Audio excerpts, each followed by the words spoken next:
Kristo. Magandang gabi po sa inyong lahat.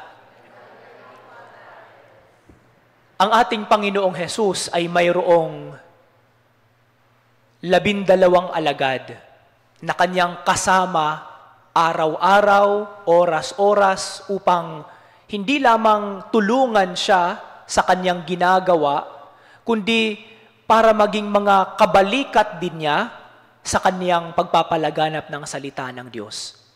Pero bakit kaya kailangan pa ng ating Panginoong Hesus na humirang ng 72 ayon sa Ebanghelyo ngayon para tumulong sa Kanya? Bakit kailangan niyang humirang pa ng 72 katao na hindi naman niya kasama araw-araw, pero sinugo niya upang mauna sa Kanya sa mga bayan na Kanyang pupuntahan? At hindi lamang mauna, binigyan sila ng kapangyarihan tulad ng mayroon siya. Magpagaling ng mga may sakit, magpalayas ng masamang espiritu, at magpalaganap ng salita ng Diyos. Para kay Jesus kasi, hindi sapat ang 12 alagad. Para kay Jesus kasi, kailangan niya ng ibang mga tao pa, maliban sa 12 upang samahan siya at mauna sa Kanya. Kailangan niya ng 72 pang mga alagad na mga tagasunod upang mas maraming tao ang Kanyang mapuntahan, mapagaling, at mapangaralan ng salita ng Diyos. Bakit kaya sa isang parokya, pwede naman sana na pari na lang ang nandoon?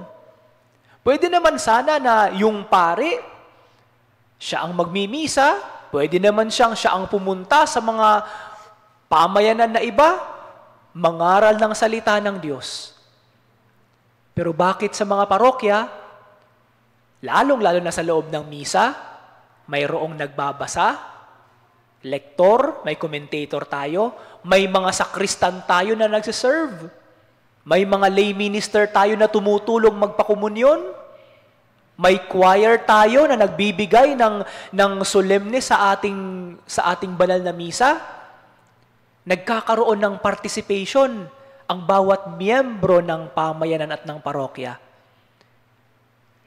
Sa participation na ito, hindi lamang ang pari ang binibiyayaan at nangangaral ng salita ng Diyos. Yung mga tao na kanyang itinatalaga sa bawat ministry, nagiging kaakibat niya sa pagpapalaganap ng salita ng Diyos at kanyang pangangalaga sa mga tao.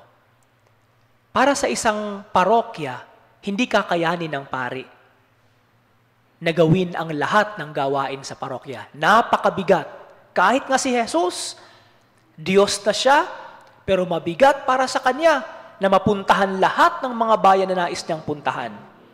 Kaya humirang siya ng 72 alagad. Same is true sa parokya.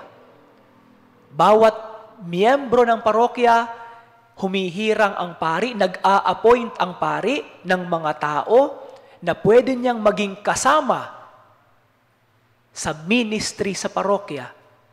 Nag-a-appoint siya ng mga tao upang maging magaan ang kanyang gawain. Nag-a-appoint siya ng mga tao upang mas maraming tao pa ang makarinig ng salita ng Diyos at mabigyan ng nararapat na mga serbisyo na iniaalay ng parokya. Kapag tayo ay hinirang, kapag tayo ay itinalaga, hindi tayo binibigyan ng kapangyarihan at otoridad upang maging bossing ng lahat ng tao. Hindi po ganun. Kapag binigyan tayo ng kapangyarihan sa simbahan, ang kapangyarihan na iyon ang nagiging dahilan para tayo ay mas lalo pang maging mapagpakumbaba. Kakaiba sa mundo. Kapag ikaw ay binigyan ng kapangyarihan, mayroon kang mga taong aalagaan sa ilalim. Ikaw ang nasa taas, sila ang nasa baba. Sa isang kumpanya, for example, kapag binigyan ka ng kapangyarihan, tumataas ang iyong estado sa buhay, tumataas ang iyong posisyon sa kumpanya, ikaw ang boss. At ang lahat nakatingala sa iyo. Sinusunod ang lahat ng sinasabi mo. Kabaliktaran naman sa ating simbahan. Kapag tayo ay binigyan ng kapangyarihan, kapag tayo ay binigyan ng otoridad sa isang ministry, nagiging alagad tayo ng lahat. We become servant leaders. At yun po ang nais ni Jesus ituro sa kanyang mga alagad. At yun din po ang ipinapaalala sa atin. Kailangan ng pari sa bawat parokya ng mga tao tulad ninyo na tutulong upang magpalaganap ng salita ng Diyos. At ang ating pag-oo sa mga gawain na ito ang nagbibigay sa atin ng kakayahan at lakas upang hindi lamang puntahan ang mga tao na hindi naman natin kaano-ano at kakilala, pero nagagawa natin ang ating gawain dahil isinugo tayo ng Diyos. Pero ang dahilan nito, hindi upang tayo ang maging bossing nila, kundi upang tayo ang maging servant nila. Ang otoridad, ang kapangyarihan,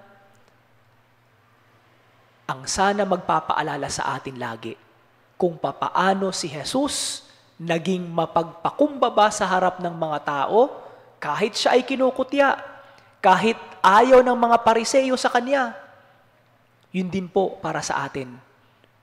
Mas lalong maraming mga tao atin na pagsisilbihan, mas lalo tayo nagiging mapagpakumbaba sa harapan nila.